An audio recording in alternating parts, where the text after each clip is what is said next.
All right, boom. Here we are. Ward Wrestling Live.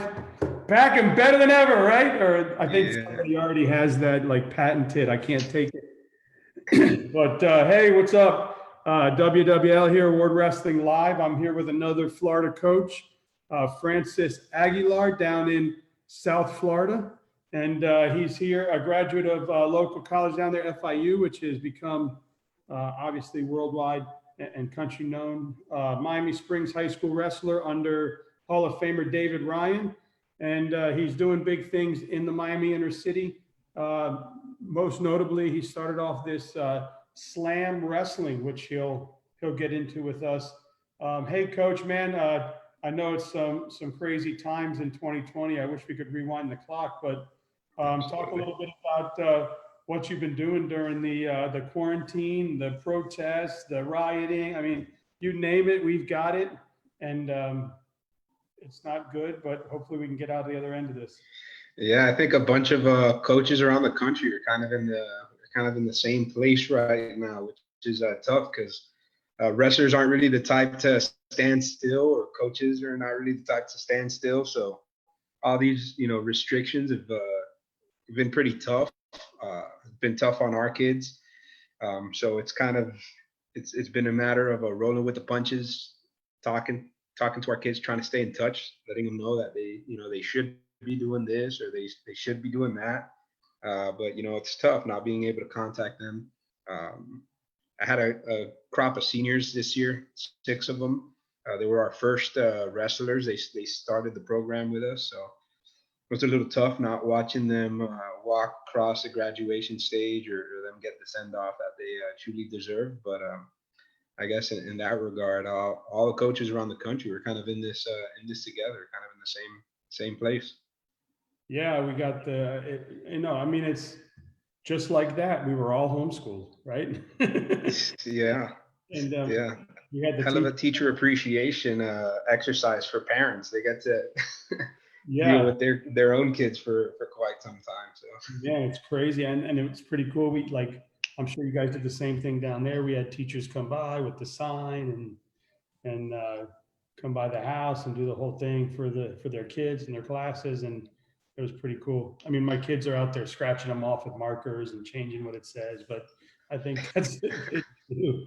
Uh, so yeah, I mean, it's nice to see. I think we saw something come out today from Coach Cody. Posted something in one of the wrestling rooms. I think it was Florida Wrestling Room, where he stated that we're looking at phase four here any minute now. So um, that'll be awesome. And I think just to roll around and and see what life is about now. I mean, obviously, we're in a sport that is the farthest from social distancing than anything, right? yeah, it's as far away as you can possibly get.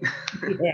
So it'll be interesting to see how it goes, but it's nice to see all these camp posts coming across again, and all these wrestling posts of different clubs and lives happening. So it's nice to see the wheels turning again.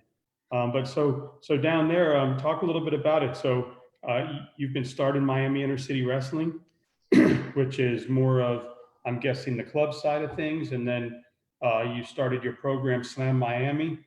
Um, Talk a little bit about your programs and what you're doing down there. And we've obviously seen the growth of Wynwood and the inner city down there, which is amazing to Yeah. me. I remember, yeah, man, Wynwood Wrestling, send me a shirt, double XL. I'll talk to the guys. I'll let them know. Yeah. I'll let them know. And I mean, I remember when Wynwood was, I mean, you had to put your money through bulletproof glass to get KFC, and now Yeah, yeah, it's it's amazing. different. It's a different world out there. Yeah, I mean, my dad took me down to like a food court down there when we were in Miami, and it was awesome, man. They had like duck and these other little spots, and I was, man, I couldn't believe I was in Wynwood. It was super awesome, man, to see the area, especially South Florida. That area was really bad, and to see it turn good is good. Yeah, yeah, I was lucky enough to have that opportunity to start up that program at Slam just last year. Myself and my assistant coach Thomas Mysick, who's he's an Oregon boy, Oregon wrestler. I don't know what brought him down to South Florida, but he ended up at Alapata Middle School, so it's a heart of one of the inner cities. and we kind of ended up at the same place at the same time. It was a perfect combination over at Slam. The principal was actually my athletic director when I was a wrestler in high school. Oh, how cool is that? So I saw they didn't have a wrestling team, and I was pretty straightforward. Shout out to the Morris twins. Yeah, what could we do to make it happen? And we were lucky enough to be able to get it off the road. We've had a incredible amount of help along the way. I'll say this much with everything you see going on in the news and and all the riots and everything that's going on. The wrestling community is by far one of the most inclusive communities, one of the most helpful communities I've ever seen. I was, honestly taken back by how many coaches reached out to us for help, and Winwood Wrestling. That's where we got our first, set of mats. They gave it to us at a discount. Ransom Everglades helped out. Got us a full mat. So it's been a tremendous amount of help along the way from coaches. So I think that's a pretty cool thing how people within the wrestling community, they kind of help build each other up as opposed to tear each other down for the most part. I'm sure there's coaches out there that go about their business other ways, but everybody I've come across, it's been real cool. You know what? There's no. I've learned that in wrestling, there's only one color. It's wrestler. It doesn't matter if you're black, white, Spanish, Asian, Chinese, Japanese, from the islands.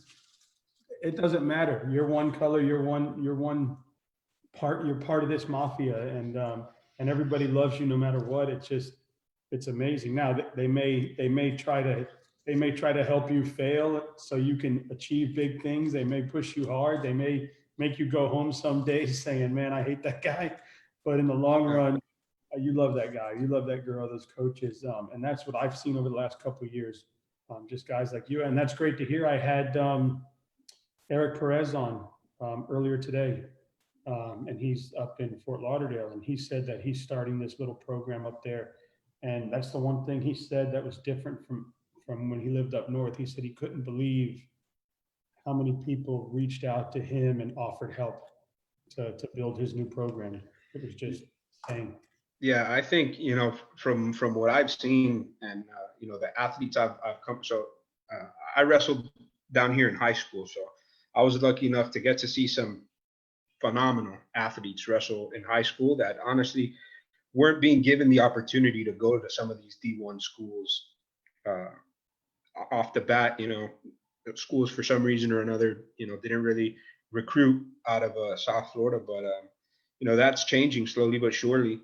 Obviously with the big schools, the heavy hitters that are becoming known nationally, like the Lake Island Preps and the South Dades, but now you have kids that are really getting opportunities from all over the state of Florida, and I really do think we have potential to grow the sport tremendously here in the state of Florida, and it's cool to see how at some of these national tournaments now Florida is kind of a force to be reckoned with, and we're competing big time across the board. So I just spoke with somebody about that. I spoke with Zach Sanford, the coach over at Florida Palm Coast, and we talked a little bit about his Rotary and how it's grown with all these big teams. And he mentioned that a lot of the teams are coming down to a South Florida tournament next year because Blair is going to be there. And I said to him, I think it's really good what Coach Palazzo at Lake Island Prep is doing by going to the Prep Nationals and taking a Florida team there, because I think a lot of these kids want to see in Florida how they can hold up against the big boys, and for him to be able to attract those teams down here for tournaments will be really, really, really big. And I think it'll help Florida get noticed, because you know what, those teams, those prep teams are not going to win every match all the time. There's going to be a kid that beats one of them, and then people are going to be like a dog, like, ooh. Yeah, absolutely. There's a kid down there that just beat the 125 at blah, blah, blah, blah, blah, right? And then it's going to be like, wow, that's cool. So I think what he's doing to grow Florida wrestling is good. And I'm biased because I love CFWA, and that's where my kid is. But I think people would agree that it's good that he's putting Florida on the map. Yeah, definitely. So talk about Slam Miami and what you're doing down there. I love the name. I don't know if you just came up with it or it happened to be No, that's cool or yeah, that's the name of the school.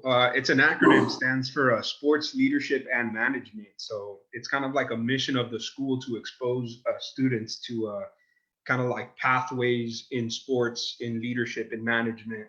They can follow different tracks throughout their experience. They can do sports medicine or they can do sports radio. We actually have Slam Radio, which is the first ever high school student ran radio station on Sirius XM in the country. oh, Um, that's really cool. so yeah, as I was speaking to the principal, Ray Bretto, again, who was my AD, you can't have a school named Slam without having a nasty wrestling team. Yeah, like I saw the name and I'm like, man, how this just works, man. This is just it's kind of dope, man. It just yeah, how Yeah. can you have So that you cool put Slam Wrestling on a shirt, and it just makes sense. it just So works. Slam at Winwood? yeah, so we were lucky, like I mentioned, myself and my assistant coach were lucky enough to start it up last year. Um, kind of even though I had wrestling experience, I had no wrestling coaching experience besides, heading over to the summers back to my old high school and helping out kids, during Christmas practices and things like that.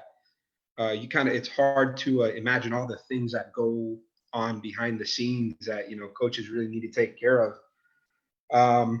But once we got the ball rolling, we got a bunch of help along the way. And, I think that that helped us out big time. We went from, I want to say, about 15 athletes our first year. And I'll use that term athlete, loosely. Definitely weren't wrestlers, by any stretch of the imagination, at least not yet. But some of the kids that came out, they were really determined, they were real tough, and they were real hardworking. And, you possess those traits, and, we can teach you how to wrestle.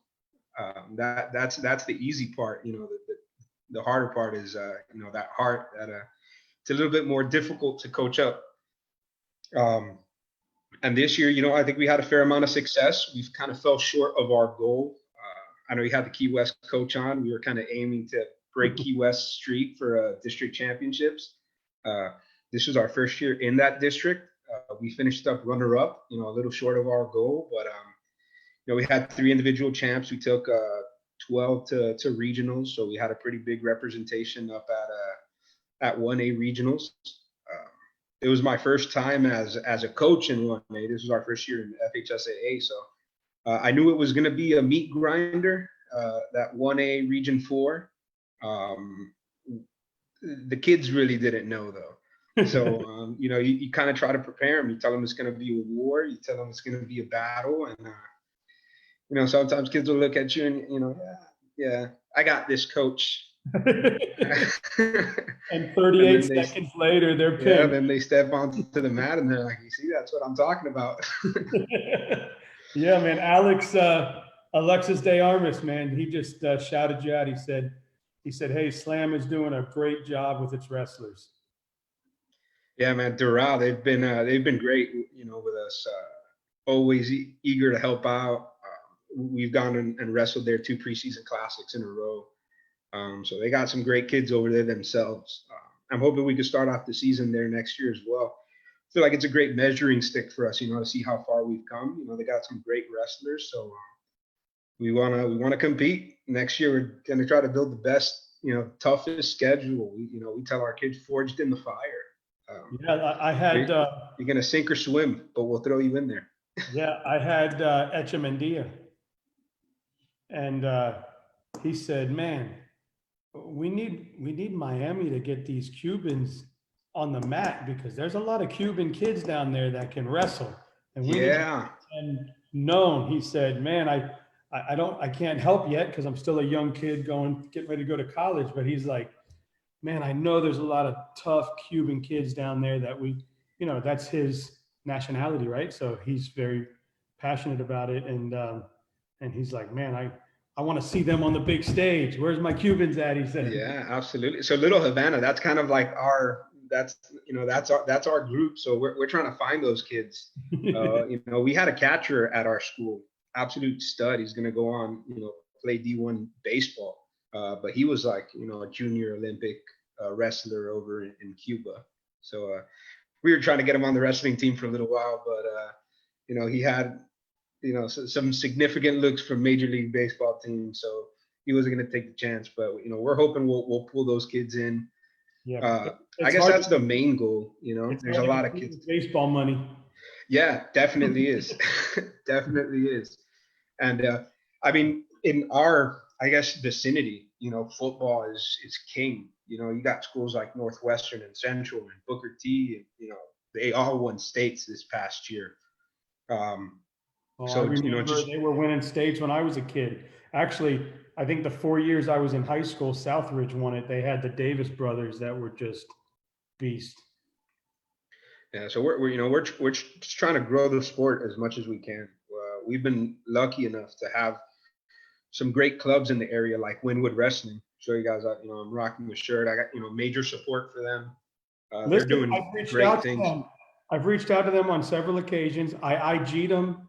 I went back and forth talking with them, but it was early on. I had only done maybe 10 or 15 of these shows at the time. So the response from them wasn't like, oh wow, I'd love to be on. It was more like, well, what do you want to talk to me for? So I think maybe they can go and look at like 120 of these now and be like, yo, I've got good intentions. I just want to shout you guys out and shout out the good things you're doing. So the invitation is still open for your boys down there. So Yeah, man, I commend them all the time. They're doing great things. They're working with the Police Athletic League in Miami, and it's great how they've grown that room from a tiny little room in Wynwood, bars over the windows, some years ago, to now, they got their, not quite their own space to practice yet, but they're over in Williams Park in Overtown, and we fill up that room as often as we can. They've had, Richie Savage. They got a bunch of great wrestlers come through. And I know they've also been working a lot with Project Grapple. They're also doing amazing things in the inner city to grow the sport of wrestling. So, we're all kind of working together, just trying to push the wagon in the same direction. And it's, about growing the sport, giving the kids an opportunity to succeed, in another sport that they could participate in and grow in. Obviously, I'm going to be biased, but I don't think there's a greater life teacher than the sport of wrestling. Just yeah, and doesn't that come kind of about. leads into what I wanted to ask you, because when I read like your hiring bio or whatever they have online about you, you coached and played several different sports prior to getting hired on at Slam, but you've chose wrestling over all those other sports that you coached. You chose wrestling to be the vehicle of choice for your inner city programs. What made wrestling the choice? I mean, so ever since I started, I alluded to it a little bit earlier when we spoke. Kind of grew up playing football, thinking like so many athletes that you're going to go D1, you're going to be on the fast track to the NFL. Got my high school coach finally convinced me to go out my freshman year of high school, and then that kind of flipped the switch for me. Once you catch the bug, it's a tough one to shake off. So I definitely think the things that wrestling did for me, as a young man growing up, from the discipline to the hard work and the the daily battles with adversity that you have to overcome. It's not just the adversity you face on the mat the days of tournaments, but it's the adversity you face those dog days of practice where you're tired, don't want to get up, don't want to go to practice, don't want to do the things that are going to make you better, that coach is telling you is going to make you better. So I think it's a great character developer. Want to eat those Oreo cookies, and you got to tell yourself, no, I can't. Yeah, and it's fun. You'll see the transition as the kids go from. We have like a large middle school group of kids now. We're trying to groom them for the future, but you kind of see the transition. They go from eating the hot Cheetos to, all of a sudden they start bringing the Nature Valley bars, and they start, doing the fruits and vegetables, and they kind of start, they start catching on. The ones that truly want to succeed, they start catching on. Pretty cool. Yeah, my son has gotten to a point, because I'm a big fat sloppy eater. I just want to eat anything, and I'm not 40 years old. I don't care about all that, right? But you'll see him go through. Like the other day, his cousin came up and brought some donuts, and then at the end of the day, brought some pizza. And at the end of the night, I'm like, "Damn, bro, you got a little pouch there." He's like, "Yeah, today was a fat day, Dad, but tomorrow I'll get it. I'll get it off."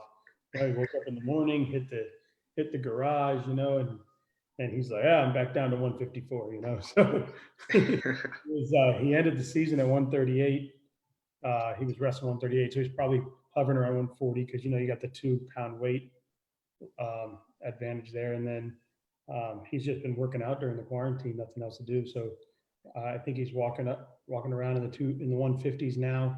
I don't know what his goal is, though. I don't know if he wants to, if he's looking for that 145 or 152. But I kind of just told him, and his coaches have told him too, just work out and wrestle this summer, and wherever you land, you land. Yeah, I feel like that's something kids are coming along to nowadays.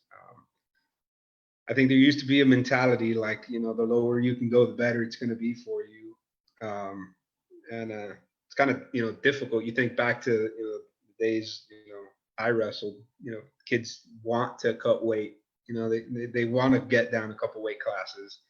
It's like, man, you're a 7th grader, eat, work out, and just wrestle wherever you're at. Yeah, maybe you, like, he ended up he was at 138 this year, and I think that was perfect for him, because I think if he would have went down low, he would have lost some of his energy. But oh man, I don't think you want to be anywhere around the 120s to the 140s. That seems like that's like death row there. That's a tough place to wrestle.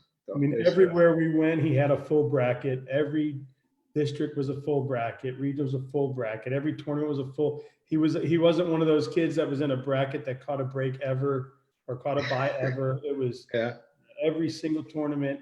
There was plenty of 138s to be had, and I thought it was good, because when he got through districts for the first time, he had to go through a full bracket. So I felt like, man, that a lot of kids, they take the top 4, and there was only 4 kids in the bracket. What the hell did you do? Yeah. At least he was definitely makes you better. Yeah, definitely makes you better. Man, awesome, man. So that's good, man. Doing big things for the 305, man. That's awesome to hear about Wynwood Wrestling, to hear about Slam Wrestling, to hear about whatever that grappler thing is. Yeah, Project Grapple. And man, that's so awesome, man. And hear about these rooms that are opening up. And I really feel like if you have a kid out there that is going through any sort of anxieties, any sort of attention deficit disorder, ADHD, any issues where they're not believing in themselves, low self-esteem, or you just want your kid, you don't need to take them to doctors, psychiatrists, psychologists. You just take them to the wrestling coach in your area. Put them on the mats. Yeah, put them on the mats. You're going to be amazed to see what happens to that kid. Yeah, I mean, we have some, I was actually on a wrestling mindset yesterday with Coach Gene. They were nice enough to have me on, and we had that conversation about kind of heroes in the sport. It's important for kids to see, kids join and succeed and move on and get better. We had a great example over at our school. He ended up being student athlete of the year, William Guzman, our 182-pounder.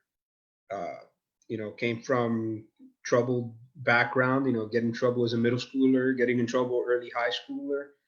It's unfortunate that we didn't start the program any sooner, because we could have had him since, a 9th grader. And I think he definitely would have been on the podium at States his senior year. He fell 1 match short this year, but his turnaround, like so many other kids, was just, remarkable.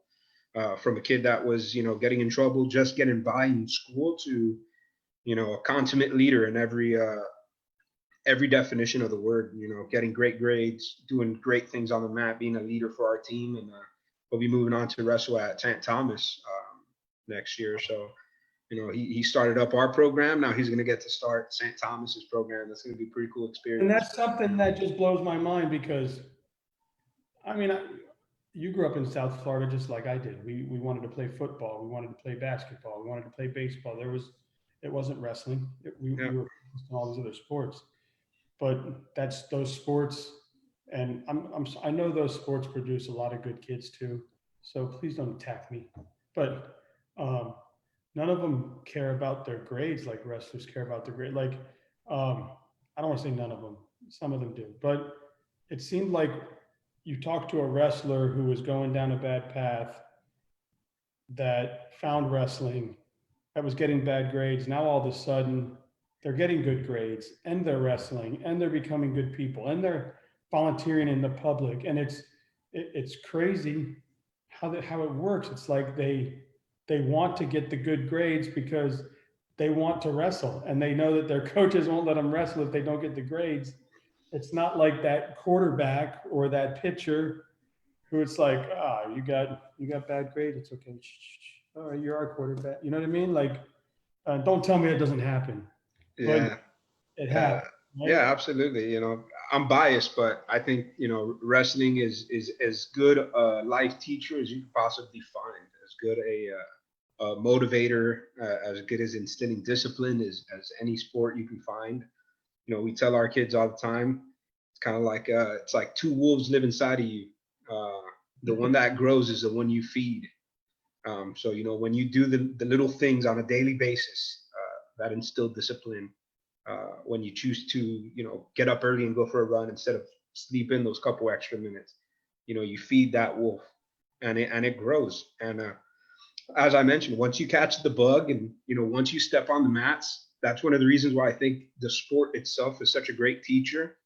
Because I've been there before, after losing a football game, man, I had a good game. Our quarterback had 2 picks though. Yeah. It's on him. Yeah. Right. Like, with the sport of wrestling, you could tell a kid, hey, if you're not putting in the work, I guarantee you somebody else out there is, and they want it just as bad as not worse than you do. Kid may or may not believe you when they step on the mats. They get humbled. And they quickly see the results of the good things they do and the bad things that they do. Yeah, man. It's definitely shown me that over the last couple of years. I see it. The passion. I mean, my son has always had good grades, but there's still that extra motivation to make them better. I think just that competitor that wrestling has created inside him. Now he wants the better grade. He wants wants to run faster than you. He wants to lift more than you. It's becoming part of him. So it's awesome, man. Well, God bless you, man. God bless what you're doing. I got the 10 questions. You ready? Yeah. Let's go for it. Shoot. All right. I got South Beach or Key Biscayne. Ooh, let's go South Beach. I like it. Dolphins or the U? Dolphins all the way. This is our year. I know I've said it a million times before, but this is the year. This one really is it. This is the year. The Miami Zoo or the Miami Seaquarium? I'll say the zoo, the Miami Zoo. It used to be the Metro Zoo when I was a kid. Florida Grouper or the Mahi Mahi? I'm more of a mahi guy. Mahi. I like it too. My uncles used to go out and fish and bring it home. Grandma would fry it up in the pan. Good stuff. So these days, are we going to Brickell or are we going to Wynwood? I got to show love to the Wynwood community, so I'm hitting up Wynwood. When you're going down to the Keys, you're going upper Keys or lower Keys? Lower Keys. Hopefully we got to take our squad there a couple times, meet up with Key West. With Chaz, right? Yeah. When you're on South Beach, you go to the Clevelander or Mangoes? Cleveland. Clevelander. More of a Clevelander guy. I worked there in high school. I worked at both in high school. So, you doing Cocoa Walk or Bayside? Well, I mean, from what I've heard, I don't know what's left of Bayside. So Oh, uh, they're killing it, huh? we'll see. We'll see what's up with the new Cocoa Walk. Oh, perfect. Are you a Marlins baseball guy or a Heat basketball guy? I'm a homer, man. I'm a homer all the way. So I could see Marlin Stadium from my classroom. That's my backyard. So I love it, man. I used to go to the old Orange Bowl there, so that's cool, man. All right, so what's a place you'd rather go, Calle Ocho or the Dade County Youth Fair? Back to your old stomping grounds where you went to college. man, I wasn't too fond of the youth fair when I was in college. It made parking a headache. So I'll go Calle Ocho, Get some homemade. little Havana. I've never ever in my life have had a churro as good as I've had it when the little old man comes walking up to your car in Calle Ocho with a little brown bag that he just made up in the house. Yeah, man, that's as good as it gets. And you give him $1. I don't know if there's still $1, but you give him $1 and gave you a bag of these piping hot churros. The best churros I've ever had. I've never had any better anywhere else. I've had good ones, but nothing like being there.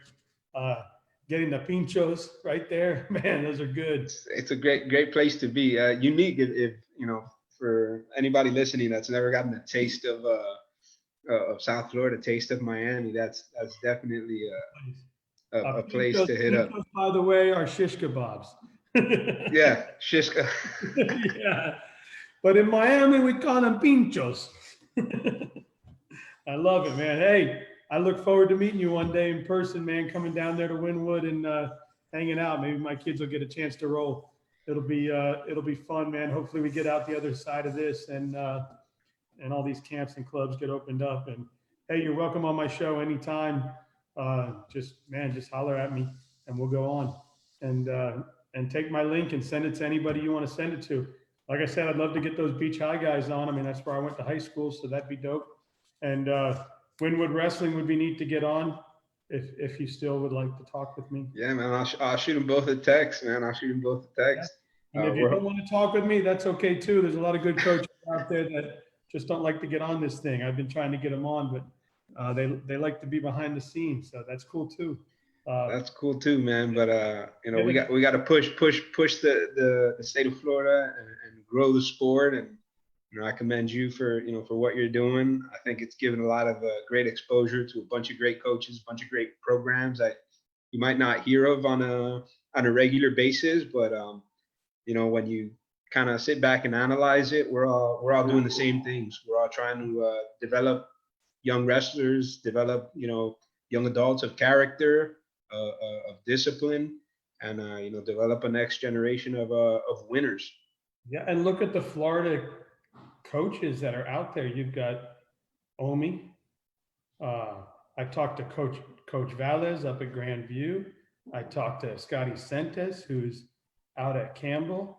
I spoke to Soto. I spoke to God, if I'm forgetting your names. Yeah, I got Lee Pritz. I got 30 of them on my thing, and a lot of these were but they are Florida kids and Florida adults now, and they're out there head coaching or assistant coaching at big programs, not just D1. Scotty Sent is at D1. There's guys at NAIA. There's guys at D2 and D3. There's girls out there at NAIA that are Florida girls. Ashley Sword at Lakeview. I just spoke to her, Florida girl. And so it's pretty cool, man. A lot of these Florida kids are making it and they're doing big things. So God bless them. Yeah, I love it, man. Whether it's, some guys, they might think it's, D1 or bust, but I've seen some phenomenal wrestlers, D1, D2, D3, NAIA, all over the place. So it's just about, pursuing your passion. And it's great how a bunch of these Florida wrestlers, Florida guys, Florida girls are moving up to the next level and doing big things, putting our state on the map. Yeah, it's unbelievable. I mean, I'm looking at these coaches, and it's insane. Yeah, I Um, can't wait till we get girls sanctioned down here in Florida because I know we'll be competing at the national level. Uh, oh, sure. And I mean, got some great ones. you guys down there have already started to do big things for girls wrestling. I know in South Florida, and then up here you'll see Freedom, and you see obviously Dr. Phillips. And so, sorry about that. That's my. Hey, you don't mind? I'm on the phone.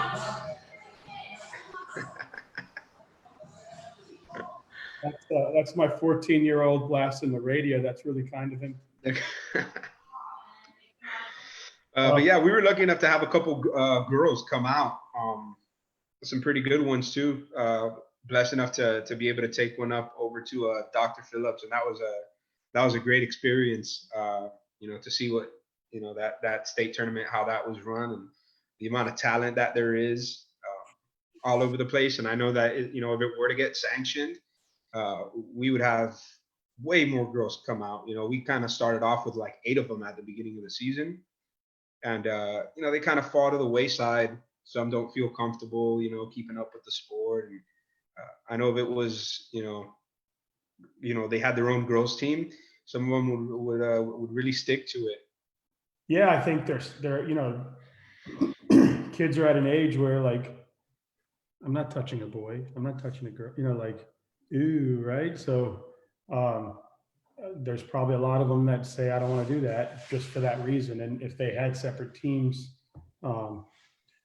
you can really grow it. But not just that, there's schools out there that I hear that their wrestling team is dwindling a little bit, and now you sanction girls wrestling, and then boom, and then that causes the boys team to start to grow again, and you get guys coming out. And I just can't wait to see it. I think June 8th is what Coach Crowder said when I had him on the phone or on the live thing, when they're having another big meeting or a big discussion or whatever they might be doing. But I believe you said June 8th, so we should have more news then. Yeah, and it's cool to see, some of these girls get so much recognition. I know Matter Lakes had a state champ, and HML has stud 106 pounder, and I know when we took our girls to tournaments and they saw wrestlers of that caliber, they're like, man, if I train, I could do that. Yeah, the girl from Dr. Phillips I had on yesterday, a beast. I've had Ladalise. Man, I'm sorry, Ladalis, if I yeah, from Olympic Heights. Yeah, I mean, I heard she was in a tournament and went all the way to the blood round with the boys. Yeah, she's I told her coach first time I ever saw her wrestler, she's one of the most technical wrestlers I've ever seen wrestle. Boys or girls. Lindsay Dahl has a great tactician. Yeah, Lindsay Dahl has beast up there at Freedom High School, and we all know Steve Hall's daughter, Bug. I mean, she's killing it nationally, and there's so many more out there. There's Chloe Ogden over at Lake Island Prep that's doing big things, and I don't know them all. I've had a bunch of them on. I had there was a girl, Carolina Bellon. Yeah. Who I had her on, and she brought all the girls together, and from what I understand, she's pretty nasty herself, and she's got a little brother that's apparently pretty nasty too. But yeah, great wrestler too. He can't beat her yet, they said, but that's cool. Good stuff, man. And there's plenty of good girls out there. But hey, thank you so much for coming on. Sorry about the little discotheque that we had going on there. I think he was trying to get the music out in the garage, and it came out through these speakers. So, but I'm like, hey, I'm on the phone. No, man, I appreciate you having me on, man. Giving not just me the platform to talk about our program, but like I said, giving all these other coaches the opportunity to, sound off and show off all the great things that they're doing for their communities. And love seeing the sport growing. Love seeing the sport growing. It's fun, man. Well, thank you so much. I appreciate you. Appreciate what you're doing. And Winwood Wrestling, my my offer's still there. But now I'm booked all the way through like the 20th or something, 4 shows a day. So That's uh, awesome, man. That's awesome. it's great. So jump on, man. But it's my show, so I can make exceptions. I mean, if somebody wanted to come on at like a 5:30 hour just because they wanted to shout out something, maybe I'd consider letting them do that. I'm good with that. All right, brother. You take care. Have a great night and have a great weekend. All right, likewise, brother. Thanks for having me on again. Yes, sir.